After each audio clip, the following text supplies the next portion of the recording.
Hi friends, నా పేరు Venkatesh. Welcome to YouTube channel chill bro updates 2.4. First వీడియోకి like కొట్టి చూడండి. ఇంకా 3 ఎపిసోడ్స్ తర్వాత 4th ఎపిసోడ్ చాలా ఇంట్రెస్టింగ్ గా ఉన్నింది. నిన్నటి ఎపిసోడ్ అయితే ఇంకా టాస్క్స్ అయితే జరిగాయి. నిన్నైతే ఫస్ట్ టాస్కే మాస్క్ మ్యాన్ అలాగే సాయి కృష్ణ జరిగింది. నిన్నే చెప్పా కదా ఏం జరుగుతుందో, అలాగే జరిగింది. ఇప్పుడు వచ్చేసి mask man versus Sai Krishna.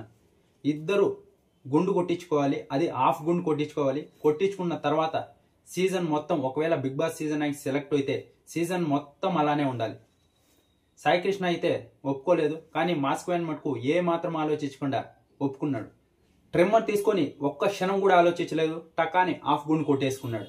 ఖచ్చితంగా బిగ్ బాస్ సీజన్ 9లో ఉండవలసిన క్యాండిడేటే మాస్క్ మ్యాన్. ఫస్ట్ ఎపిసోడ్లో ఎవరైతే తప్పుగా అర్థం చేసుకున్నారో ఇప్పుడు ఖచ్చితంగా బిగ్ బాస్ సీజన్ 9లో ఉండాలి. ఖచ్చితంగా గట్టి పోటీ ఇస్తాడు కంటెస్టెంట్స్ కి, సెలబ్రిటీస్ కి అయినా. మాస్క్ మ్యాన్ అయితే బిగ్ బాస్ సీజన్ 9లో ఉంటే బాగుంటుంది. అలాగే సాయి కృష్ణ ఉన్నాడు కదా, ఈ టాస్క్ అయితే వదిలేసుకున్నాడు. ఇంకో టాస్క్ కూడా పెట్టారు. ఏంటంటే సెల్ ఉంది కదా, అసలు సెల్ దాన్ని అదే చెప్పారు కదా బ్రేక్ చేయాలని, ఆ టాస్క్ కూడా అతను చేయలేదు.